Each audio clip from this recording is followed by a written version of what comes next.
Right, yes, this is another one of my video reviews of a TV show. Yes, this is the start of a whole new list. Yes, there's going to be a sting in the tail. I'll see you then.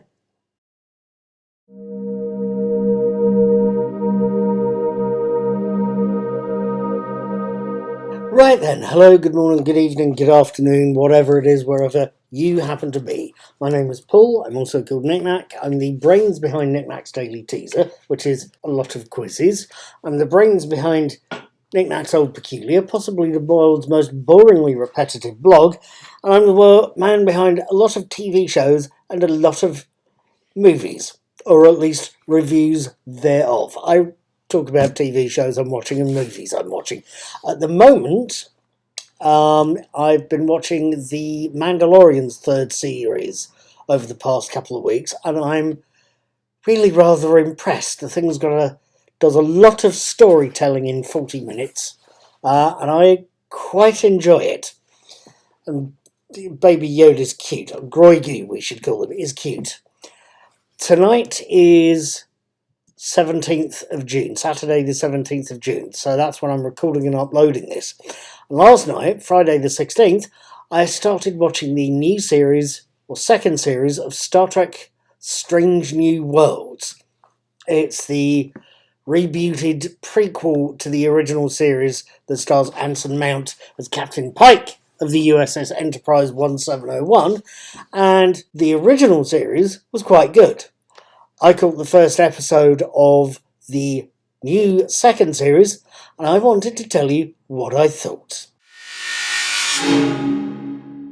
Episode 1, The Broken Circle, opens with a brief summary of the show's first season and reminds us that many of the crew of the USS Enterprise had suffered during the Klingon War, that the ship's first officer, Una Chin Riley, Rebecca Romaine, was facing trial, and that Lieutenant Lan Noonien Singh, Christina Chong, had taken some very overdue long-term leave. The scene shifts and opens with a dramatic shot of Starbase 1 in orbit around Jupiter in the Sol system and the current port of call for the USS Enterprise.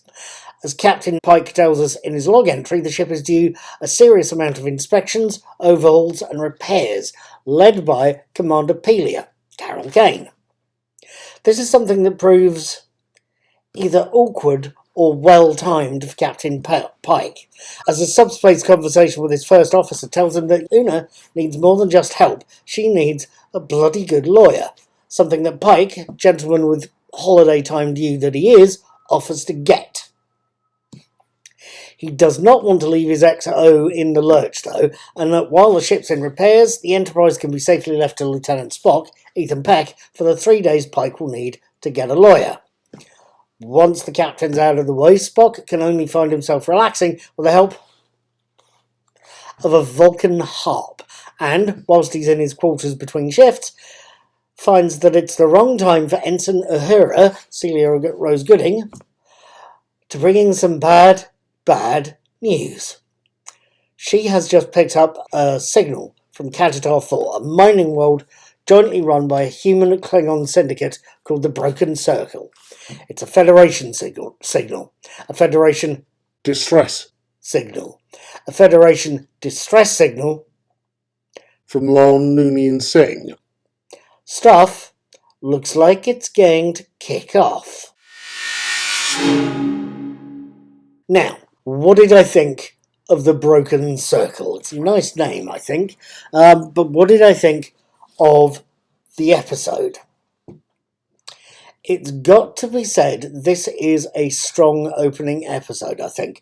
But whether I'm stunned with it is a whole other matter. The basic idea, a joint human-Klingon plot to restart the war between the Federation and the Empire, isn't exactly new. Let's face it, the basic plot point is at the heart of Star Trek VI, The Undiscovered Country. It's a good little bit of political thrillery plot point that we've seen at least once before. It's well done, but we've seen it done before. To give the writers, Myers and Goldsman, their due, they've come up with a fresh take on the idea. The film was far more of a Manchurian candidate. This is far grungier. This is gangsters rather than spies. But between the writers and the director Chris Fisher and the show's designers, they've made updates to the Klingons. Now that is something I have to confess is a bit of a mixed thing for me. As much as I liked the refreshed look of the franchise's favourite villains, updated foreheads, wigs that make the hair look like it's growing out of the ridges, subtle redesigns of the uniforms, I still miss the updated Klingon look featured in both Star Trek Into Darkness and Star Trek Discovery's first season. I kind of like that bold look. And some of them, it has to be said, in the movie, some of them had pierced forehead ridges, and some of the female characters in Discovery had veils screwed into their heads. You have to love that sort of detailing. It's something I find fascinating.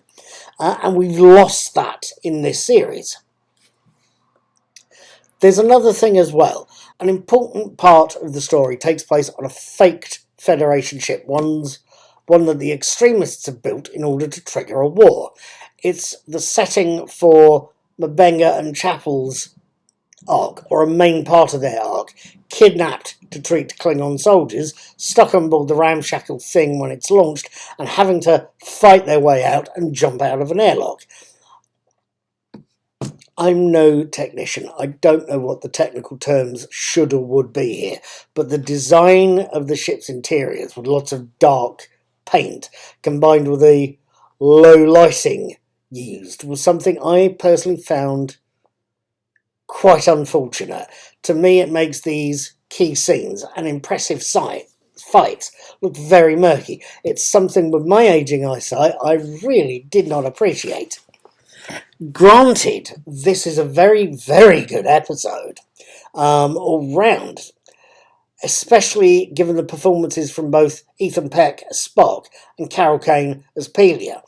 And granted, the episode has a very tasteful dedication to the late Nichelle Nichols, the original Uhura from the original series, at the end. But that design and lighting choice for those key scenes, that for me was something that put a crimp definitely into the episode.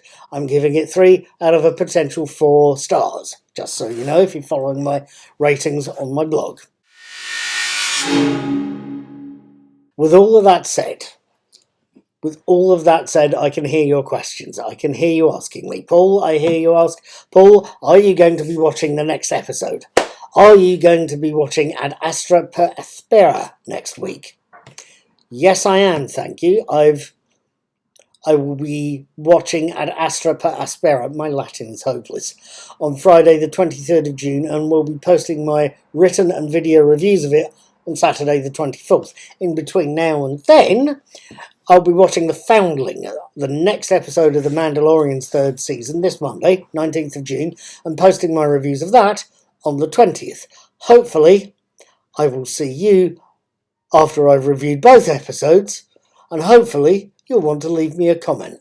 If you're watching on YouTube, please feel free to subscribe and hit the bell. That way you'll see my reviews when they go up. But until next week, be seeing you.